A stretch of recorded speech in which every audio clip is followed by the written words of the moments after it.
We introduced you to Derek Barnes back in February. At that time, he was undergoing an intensive treatment program at the Maricopa Reentry Center in Phoenix. It's a 90-day program that's designed to help ex-inmates struggling with drug addiction from ending up back in prison. Mr. Barnes made it through 75 days, but unfortunately, he reoffended. Now, he's here at the Safford Prison Complex.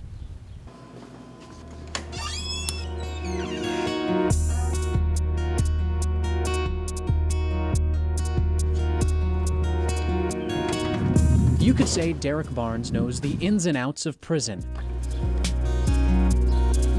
Out here, I probably spend most of the day out here.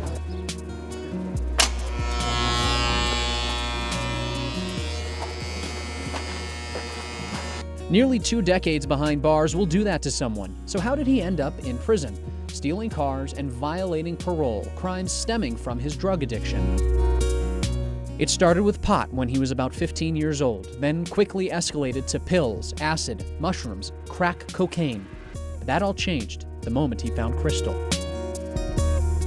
Once I tried meth at about 18, I dropped all those drugs like a bad habit and just was addicted to meth because those drugs didn't even compare to that drug. A drug with more power than his 18-year-old self ever realized. It's just a destroyer of everything people love, moms, dads, families, kids. You know, it takes everything you love and just rips it out of your life.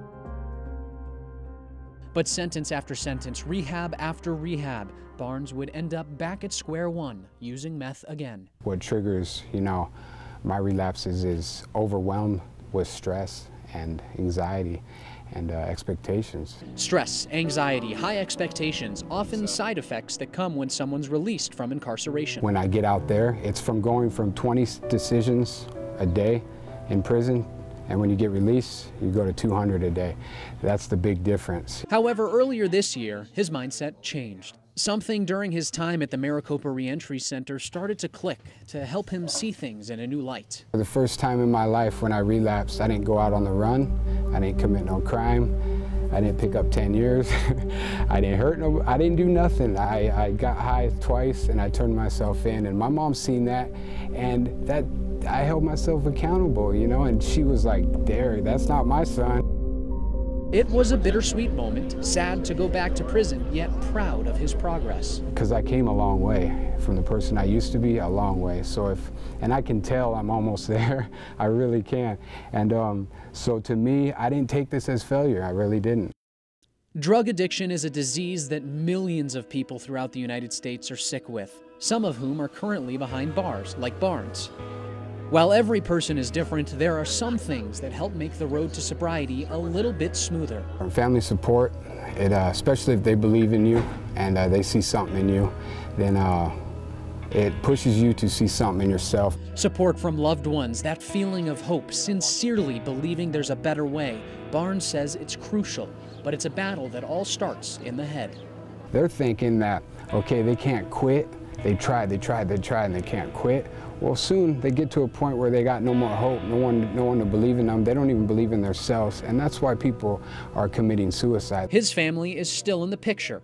He knows he's put them through the ringer and says he's extremely lucky they've decided to stick around. They're not always going to be there in my life, you know, and one day it might be too late for my mom and dad to see that I changed, you know, and I don't want that. I want to do it, you know what I mean, for myself and for my mom, for my dad, because they've been there my whole life for me. At 37 years old, Barnes says there's new memories to be made, new experiences to have, and all of them are just on the horizon. Enough is enough, kind of, you know, it's like I'm sick and tired of being sick and tired. Kind of just ready to throw my hands up, and that's the point in life I am right now, because I can't do it no more. He knows it will be hard, a day-to-day, non-stop battle, one where he may climb up 2 steps, fall back 1. But he says he won't kneel and give in, because if he does, his story will be about what could have been. If I do, there's only one way it's going to end, life in prison or death, you know?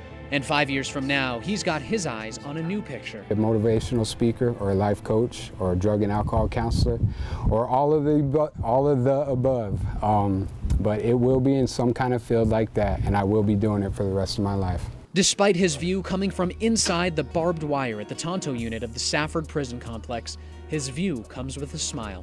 I wake up every morning happy, I really do, because for the first time in my life, I see my path. I want to be a success story, not a failure story.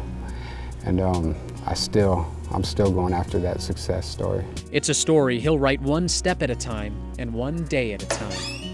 In Safford, Max Darrow, KGUN 9, on your side.